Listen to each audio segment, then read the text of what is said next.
सुप्रभात बच्चों। आशा है आप स्वस्थ होंगे, अध्ययन अध्यापन के कार्यों में संलग्न होंगे। पूर्ववर्ती कक्षा में हम लोगों ने कबीर के बारे में पढ़ा। आज हम ललदत कवित्री के वाक का अध्ययन करेंगे। ललदत कवित्री का जन्म सन 1320 ईस्वी में कश्मीर में पामपोड़ के सिमपुरा गांव में हुआ था। कश्मीरी भाषा की ये लोकप्रिय कवित्री है।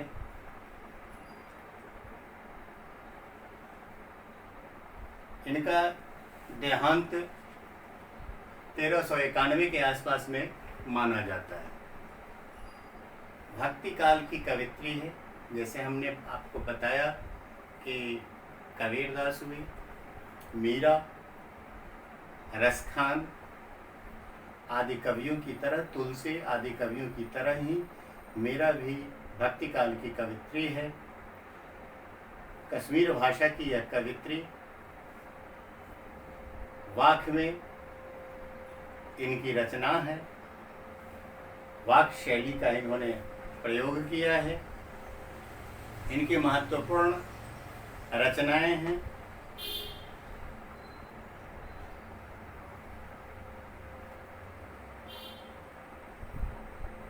जो संकलित नहीं है लेकिन वाक शैली में लिखी गई है। वाक के जरिए जो विभिन्न धर्म,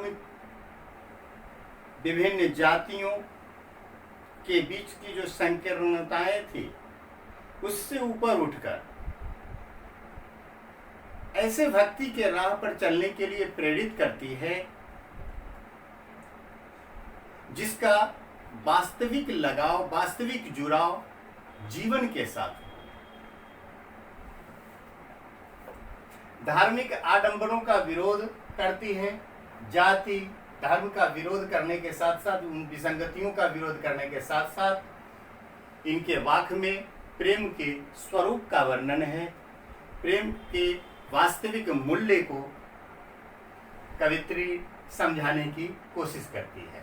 इनकी भाषा सरल है, सुगम है, भाषा प्रतीकात्मक है। देखेंगे आगे कि कबीर की तरह इन्होंने प्रतीकात्मक शैली के द्वारा जीवन के गूढ़तम रहस्यों को प्रतिपादित करने की कोशिश की है। साथ ही साथ अलंकार आदि का प्रयोग भी इसमें देखने को मिलता है। इनके वाक्य का इनके वाक्यों का अनुवाद मीराकांत ने किया है।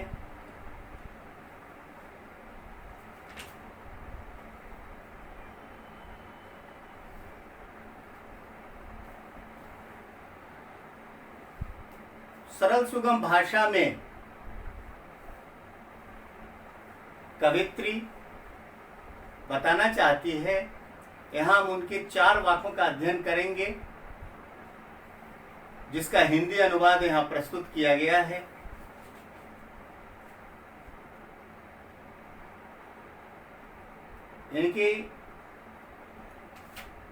इनके प्रथम वाक्य में ईश्वर प्राप्ति के लिए किए गए प्रयासों का वर्णन है। दूसरे में विभिन्न प्रकार के बाह्य आडंबरों का वर्णन है।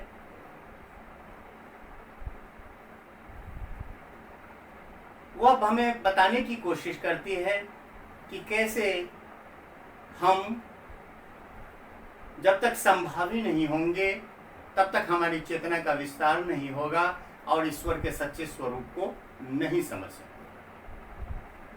तो ईश्वर के सच्चे स्वरूप को समझने के लिए हमें किन प्रयासों की आवश्यकता है, यह बताने की कोशिश है। आज हम इनका अध्ययन करेंगे जिसमें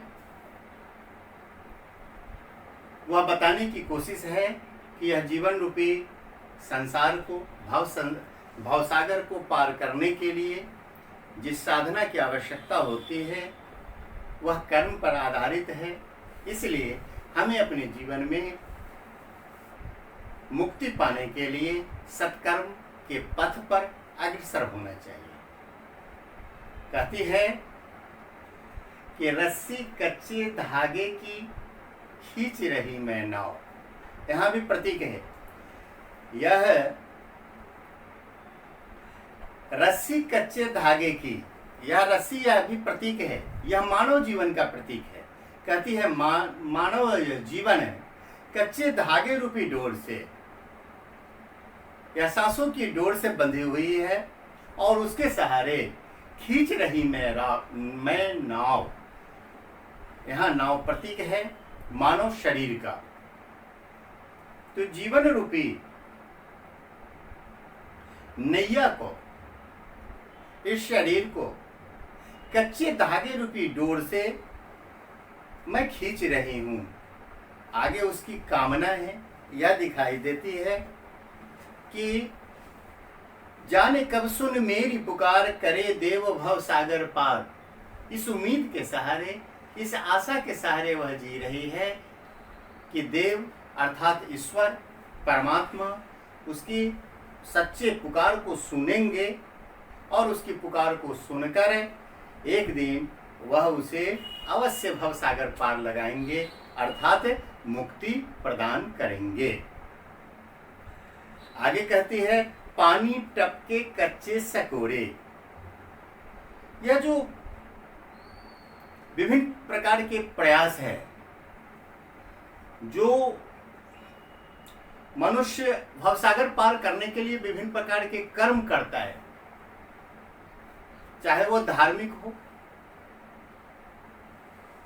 या विभिन्न प्रकार की साधना पद्धति हो, उसके बारे में वह बताती है कि यह कच्चे सकोरे, मिट्टी से बने हुए कच्चे सकोरे जो पका हुआ नहीं है, उसमें पानी की बूंदें पड़ती है, जिस तरह से वो निकल जाती है, वैसे ही उसके कर्मों के फल टिक नहीं पाते, क्योंकि यह संसार रूपी सागर में यह बंधन के समान जीवात्मा उसमें फंसा हुआ है।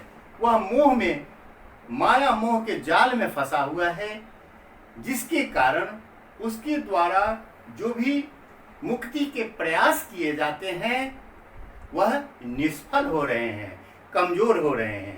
पानी टपके कच्चे सकोरे, व्यर्थ प्रयास हो रहे हैं मेरे। कहते हैं कि उसके द्वारा किए गए सारे प्रयास वो व्यर्थ हो जाते हैं, कर्मों के फल का संग्रह नहीं हो पाता, क्योंकि संसारिकता में पड़कर संसार में भूल कर वह अपने आप को नहीं समझ पाता, और इसके कारण उसके द्वारा मुक्ति के लिए किए गए सारे प्रयास निष्फल साबित हो रहे हैं, व्यर्थ साबित हो रहे हैं। फिर से सुन लीजिए, रस्सी कच्चे धागे की खींच रही मैं नाव, यह जीवन रूपी नैया को भव सागर में से पार उतारने की कोशिश, भव रूपी सागर में पार उतारने की कोशिश कवित्री करती है। वह कहती है कि इसके लिए जो भी प्रयास किए जा रहे हैं वो व्यर्थ साबित हो रहे हैं। क्यों? इसलिए कि सांसारिक मोह माया में पड़कर हम अपने सच्चे कर्मों से, अपनी राह से भटक जाते हैं और ईश्वर प्राप्ति की कामना लिए भटकते रहते हैं। और मनुष्य का जीवन कैसा होता है? तो अंतिम वाक्य की अंतिम पंक्ति में कवित्री कहती है कि जी में उठती रह हो, घर जाने की चाह है घेरे। यह घर, यह लोक और परालोक, इस लोक से परे जो लोक है, जहां जीवात्मा मुक्त होने के बाद पहुंचती है, कहती है कि वह चाह, उसकी कामना लिए वह बैठी है और उसके जी में, उसके हृदय में, उसके अंदर इस बात के लिए रह रह करके भूख अर्थात पीड़ा हो रही है, वेदना हो रही है कि कब उसके प्रयास सार्थक होंगे, कब वह अपने इस लोक से के माया बंधनों से मुक्त होकर वह उस लोक में पहुंच सकेगी। ठीक है। यह दूसरा जो वाक्य है, इस वाक्य में कवित्री विभिन्न प्रकार की बाह्याडंबरों का विरोध करती है। यहाँ रह रह में एक ही शब्द की पुनरावृत्ति है, इसलिए यहाँ पुनरुक्ति प्रकाश अलंकार है।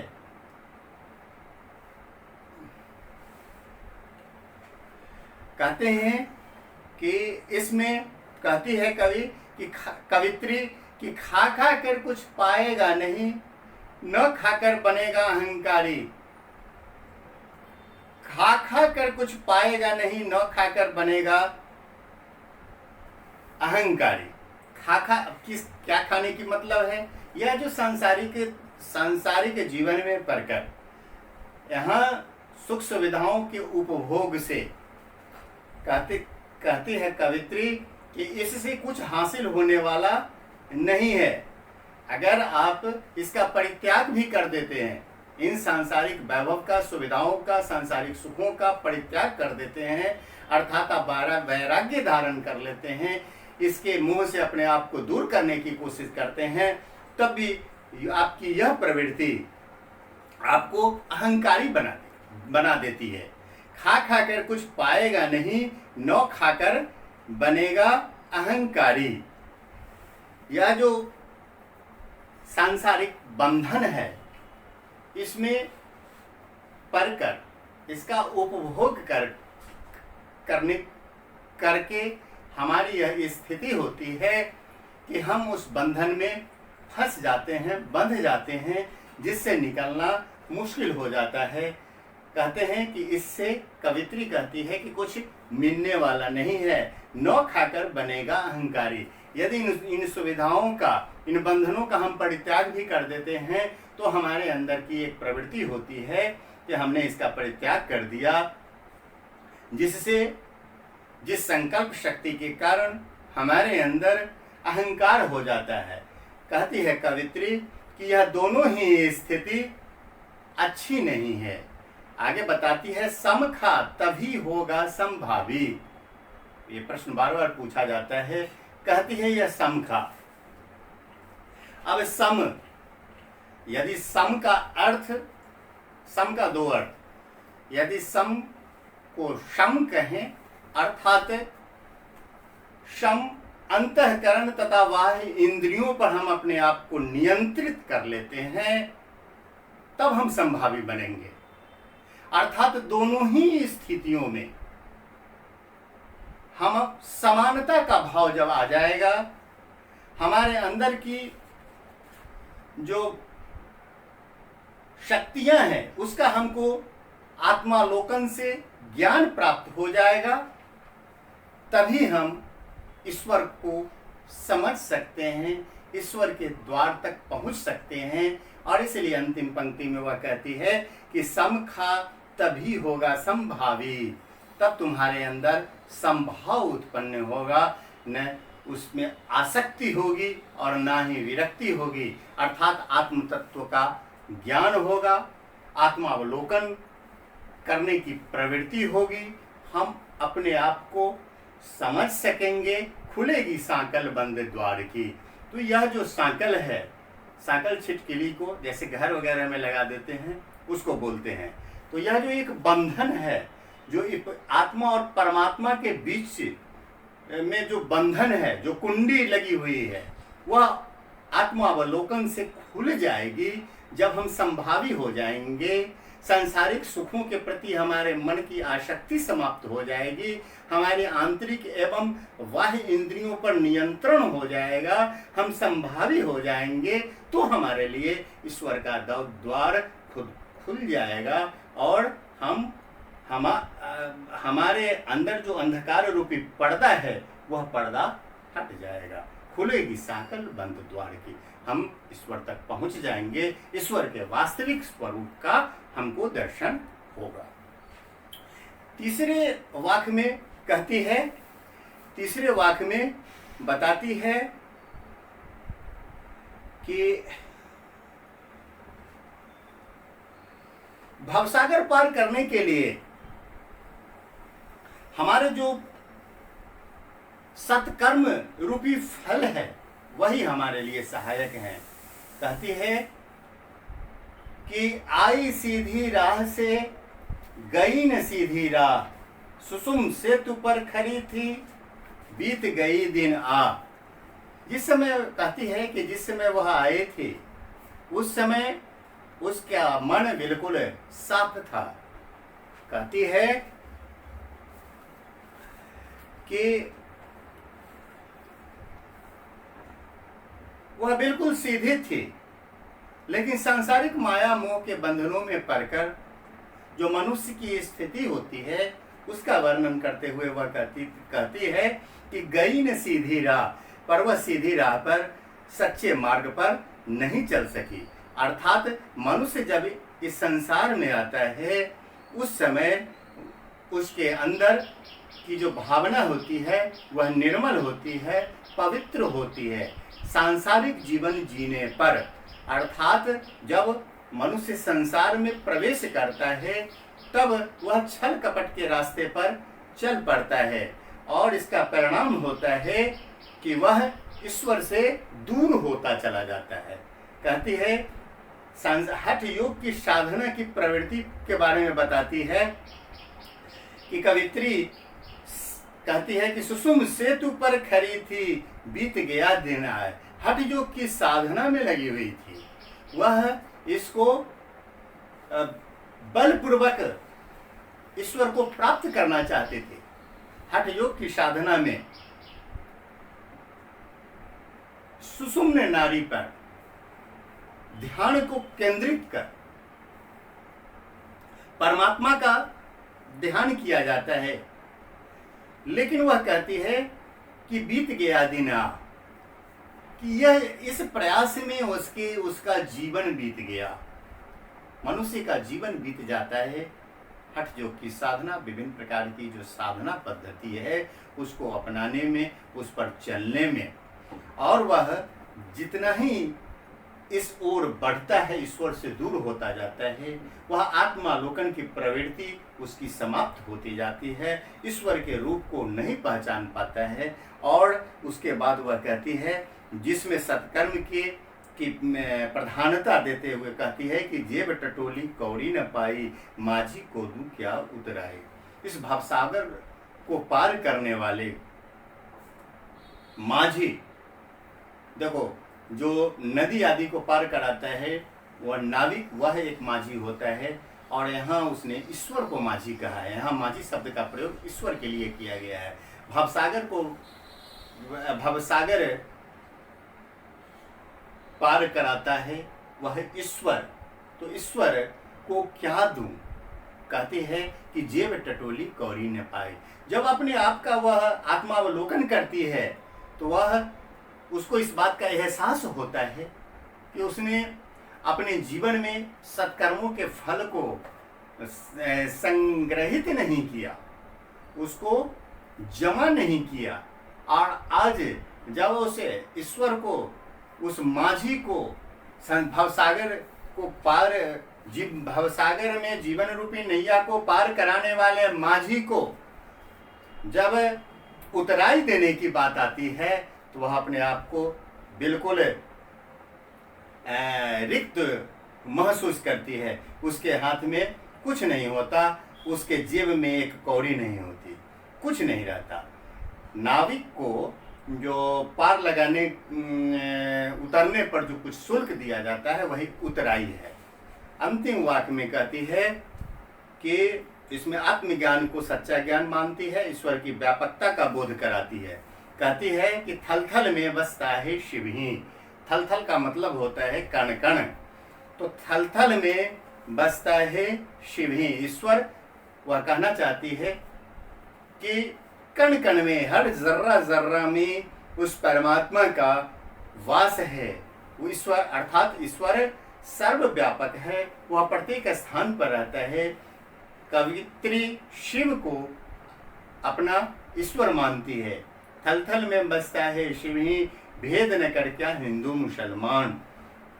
दोनों को फटकारते हुए वह कहती है कि इसके लिए, इसको ढूंढने के लिए कहीं बाहर जाने की आवश्यकता नहीं है, वह तो कण कण में है। भेद न कर क्या हिंदू मुसलमान, हिंदू और मुसलमानों को इनमें कोई भेद नहीं करना चाहिए, शिव और खुदा में कोई अंतर नहीं देखना चाहिए। और इसलिए वह अंतिम वाक्य में यह बताना चाहती है कि हम अपने अंतःकरण को पवित्र कर लें, शुद्ध कर लें, तो ईश्वर की पहचान हमें मिल जाएगी, हम ईश्वर के नज़दीक पहुंच जाएंगे। और इसलिए वह कहती है कि ज्ञानी है तो स्वयं को जान, अर्थात यदि तुम ज्ञानी होना चाहते हो तो स्वयं को जानो। जो स्वयं को जान लेता है वास्तव में वही ज्ञानी होता है। ज्ञानी है तो स्वयं को जान, वही है साहिब से पहचान। साहिब से वही पहचान है, साहिब से का वही साक्षात्कार है। साहिब का मतलब ईश्वर हुआ, अल्लाह हुआ, खुदा हुआ, परमेश्वर। तो इस तरह से इसके आगे प्रश्नों का आप हल करेंगे। अगले वीडियो में हम किसी दूसरे पाठ को लेकर आपके सम्मुख प्रस्तुत होंगे। तब तक के लिए बहुत बहुत धन्यवाद।